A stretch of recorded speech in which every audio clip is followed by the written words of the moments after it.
Sampurasun, Assalamualaikum warahmatullahi wabarakatuh. Ketemu lagi dengan saya Herman Jambe. Kali ini saya akan membahas tentang malam Lailatul Qadar. Tapi sebelumnya, seperti biasa, yuk mari kita ngopi. Ngobrol perihal iman, ngobrol perihal Islam. Luar biasa.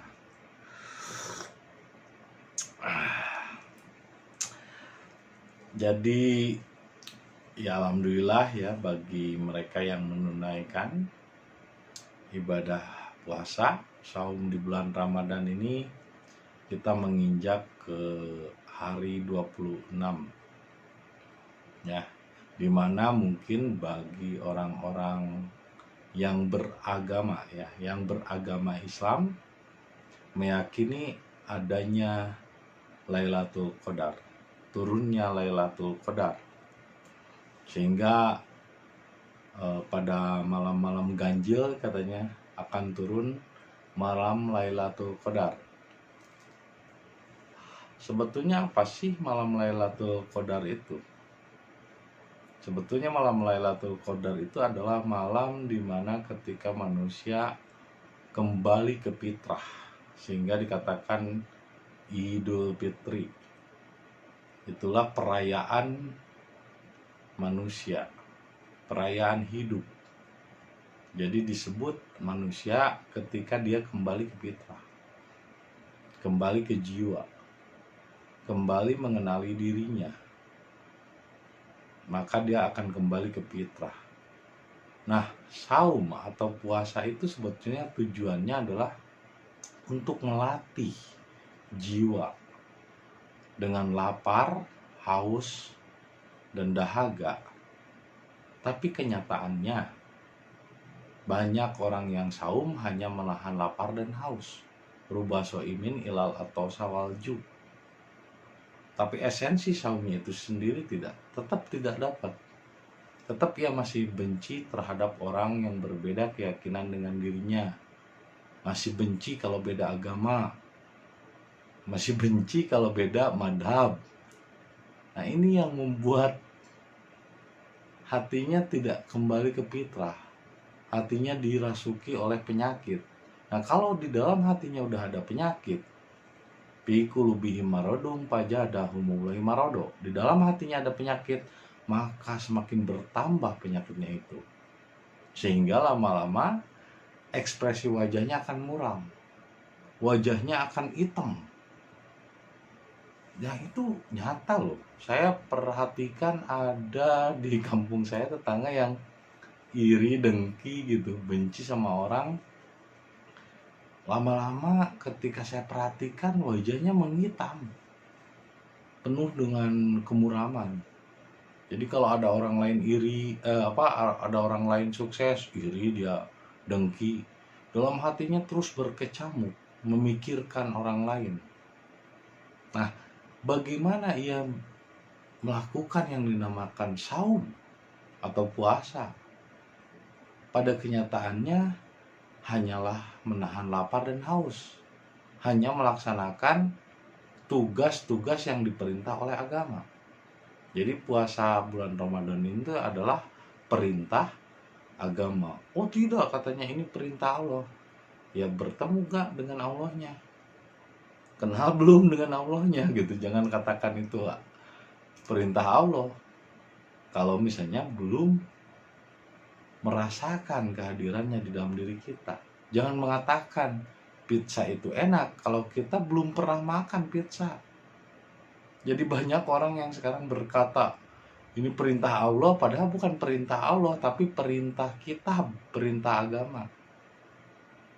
Kitab dan agama ya belum tentu kan itu adalah perintah Allah, atau mungkin mereka menganggap kitab itu Allah, atau mungkin mereka menganggap agama itu adalah Tuhan mereka.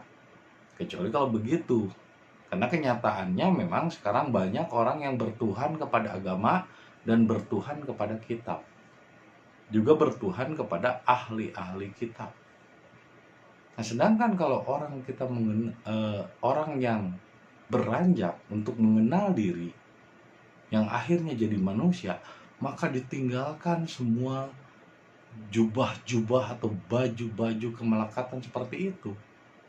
Sehingga dirayakan dengan simbol Idul Fitri itu memakai baju baru. Baju baru di situ bukan baju pakaian, bukan, tapi mindset baru, cara berpikir baru, pemahaman baru.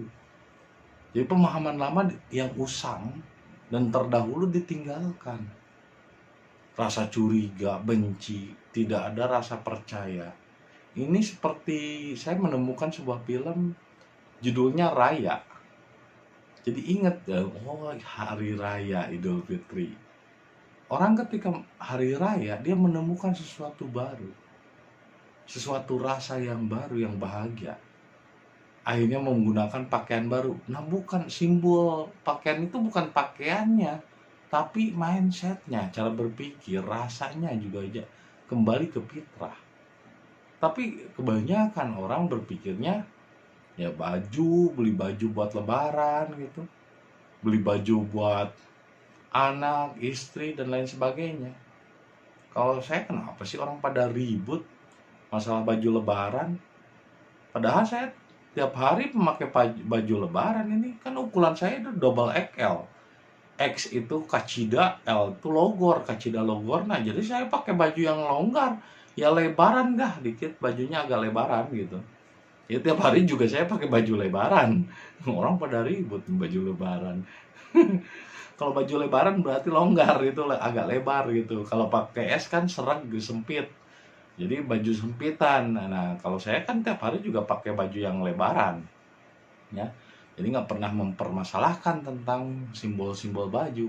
Yang diutamakan itu adalah menggunakan baju baru, mindset baru, pemahaman baru, bahwa Lailatul Qadar tidak perlu ditunggu, tidak perlu ditentukan tanggal 27, malam 27 Ramadan katanya begini begitu. Akhirnya kita jadi percaya mitos dan percaya hal-hal yang disebut tahayul.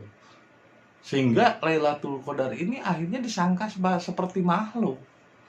Disangka seperti satu benda gitu yang datang. Kan? Ditungguin sampai malam. Bukan itu. Malam Lailatul Qadar adalah malam ketika turunnya cahaya dan turunnya wahyu kepada Nabi Muhammad. Dan itu bukan sesuatu yang ditunggu, diharapkan, apalagi diinginkan. Nggak akan terjadi.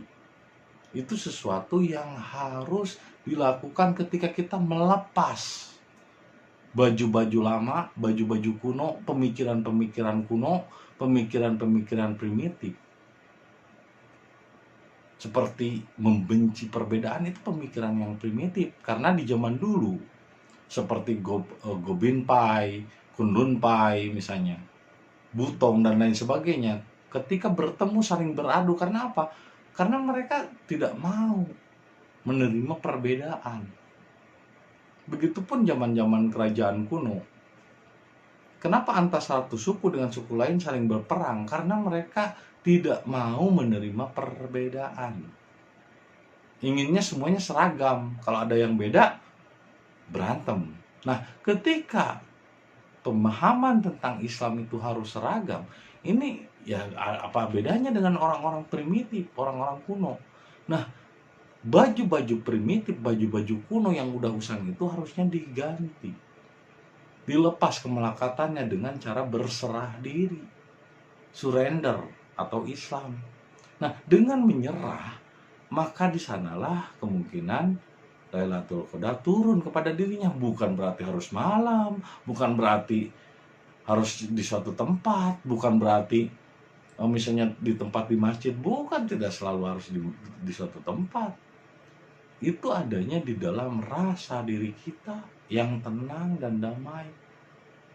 Karena malam Lailatul Qadar adalah malam ketika kita mampu melewati semua ujian, mampu melewati kesabaran, ketawakalan, dan keikhlasan. Lalu kita lepas baju-baju usang. Di sanalah Tuhan menghampiri orang-orang yang sabar, tawakal, dan ikhlas. Karena esensi dari tujuannya orang puasa, menahan lapar dan haus itu adalah untuk sabar. Tapi kenyataannya cuma lapar doang dan haus. Nah, kalau misalnya tujuan puasa ini cuma lapar dan haus, orang Ethiopia lebih pantas dong masuk surga, lebih pantas dong Islam, karena mereka tiap hari mah menahan lapar dan haus. Tujuan puasa itu bukan lapar dan haus, tapi melatih sabar, melatih jujur, dan melatih tawakal. Sajuta, sabar, jujur, dan tawakal. Nah, dalam film animasi si Raya ini juga naga itu sebagai simbol spirit, simbol cinta, simbol hati. Dimana ketika manusia melakukan segala sesuatu dengan hati, dengan cinta, maka itu akan bisa menyatukan perbedaan. Ini kelompok taring, ini kelompok misalnya tulang, ini kelompok ini untuk kelompok harimau dan lain sebagainya, digabungkan menjadi satu, sehingga membentuk satu persatuan yang damai. Tapi kenyataannya manusia berperang satu sama lain untuk sebuah simbol dari mutiara naga. Ini sama seperti sekarang orang mengejar Lailatul Qadar, sama seperti orang mengejar simbol naga, simbol mutiara, sampai akhirnya pecah mutiara tersebut, gitu kan? Karena apa? Orang jadi berebut kepada simbolnya, kepada berhalanya. Orang masih mempertuhan simbol, berarti masih mempertuhan berhala. Padahal Lailatul Qadar, puasa itu simbol. Sholat juga simbol. Begini kan simbol. Hakikatnya apa? Menyerah pikiran. Sujud itu menyerah pikiran. Pikirannya disimpan di tempat paling rendah. Itu sujud. Tapi kenyataannya orang hanya melakukan rutinitas simbol dalam beragama, tidak kena kepada esensinya, tidak masuk ke dalam ruang ruh yang lebih dalam. Nah, ini di film Raya pun begitu. Akhirnya satu kubu dengan kubu lain saling berperang. Ini kan jadi primitif, tidak percaya satu sama lain. Sampai akhirnya ketika naga itu muncul dan mempercayai orang yang mungkin dianggap jahat, padahal dalam lubuk hatinya dia pun tujuannya untuk kedamaian, ketentraman. Akhirnya ketika kepercayaan itu diberikan, di sanalah munculnya Lailatul Qadar, di sanalah kembali spiritual Islam, spiritnya, ruhnya bangkit. Tapi sekarang bagaimana ruh Islam akan kembali bangkit? Semua menggunakan nama Islam, tapi kelakuannya tidak Islami. Syirik, iri, dengki sama yang berbeda aja paham, dianggapnya menghina dan mencela. Atau jangan-jangan merasa dihina dan merasa didolimi itu datang dari penyakit hati itu sendiri. Karena tanpa sadar sebetulnya ia sendiri yang telah menghina dan mencela pujaannya. Seperti ketika Nabi mengatakan, jangan kau kultuskan aku. Tapi kenyataannya umat-umat yang beragama Islam sekarang mengkultuskan Nabi Muhammad melebihi apapun, sehingga seolah-olah Nabi Muhammad itu jadi Tuhan. Ya sama dalam Kristen juga, seolah-olah Yesus itu manusia yang dijelmai oleh Tuhan. Tapi bukan berarti kita mempertuhan, karena setiap diri dari Anda pun bisa melakukan hal yang sama. Nah, ibaratnya misalnya orang Kristen itu ngefans sama Pele, terus orang Islam itu ngefans sama Maradona. Nah, Anda pun bisa menjadi Cristiano Ronaldo di abad ini, di zaman ini. Jadi jangan terjebak dengan pengkultusan, karena kalau kita masih mengkultuskan, itu juga berarti kita masih menyembah berhala, menyembah sosok, menyembah orang, bukan menyembah intinya. Ibaratnya beginilah, Tuhan itu mengirimkan sesuatu, Lailatul Qadar, terus disampaikanlah oleh kurir. Nah, Nabi Muhammad atau Nabi Isa itu kurir ibaratnya. Kan penyampai berita, menyampaikan berita, menyampaikan suatu pandangan yang tidak dipandang oleh orang lain. Dia kurir gitu, menyampaikan suatu berita. Ini kok orang-orang itu sekarang malah memuja kurirnya, menyembah kurirnya, kan menganggap hebat kurirnya. Padahal dia cuma kurir biasa saja, seperti manusia biasa seperti saya. Saya manusia biasa, cuman kurir. Bukan menyembah kurirnya, tapi berterima kasihlah kepada pengirim pesannya. Lailatul Qadar itu adalah Tuhan menurunkan wahyu. Tuhan memberikan kedamaian dan ketentraman. Wa najalahu ruhul amin kepada jiwa-jiwa yang tenang. Nah, jangan sampai kita mengejar simbolnya, mengejar berhalanya. Tanggal segini, malam ini, malam ke-27 akan turun. Itu jadi akhirnya manusia mereka-reka sendiri, menciptakan sendiri pengetahuan tentang Tuhan. Padahal Tuhan tidak bisa diprediksi, digambarkan dan dibayangkan oleh akal pikiran. Kalau kita terus-terus meraba-raba, mereka-reka, ya akhirnya sama seperti kejadian di film Raya. Jadi satu kubu dengan kubu lain akhirnya saling berperang. Tapi cobalah hilangkan kebencian, gunakanlah hati. Gunakanlah hati. Gunakanlah rasa. Gunakanlah jiwamu. Hilangkan kedengkian, rasa curiga.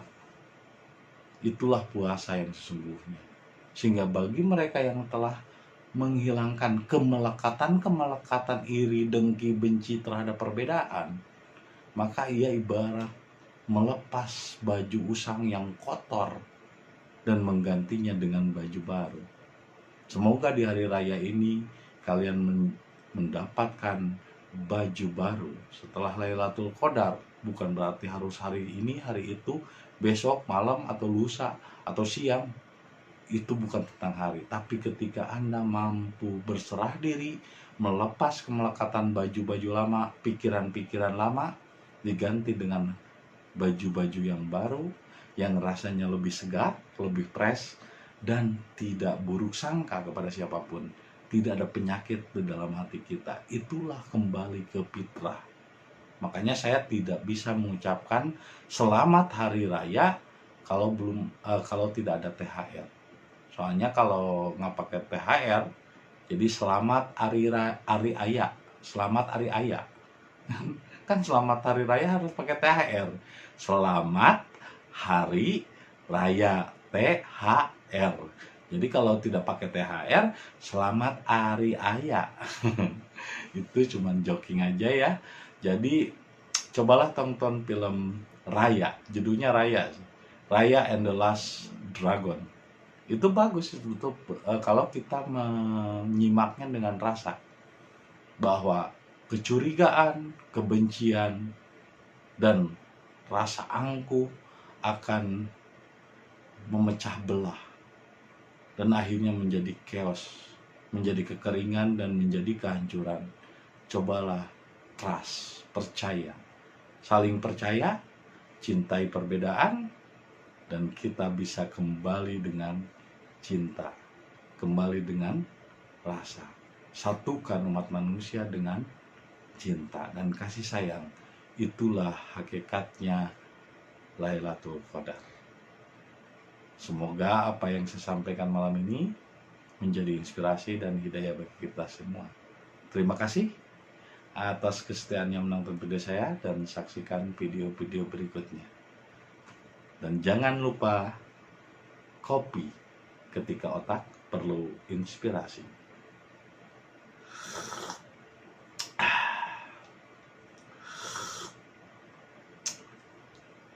Sampai jumpa lagi. Sampurasun.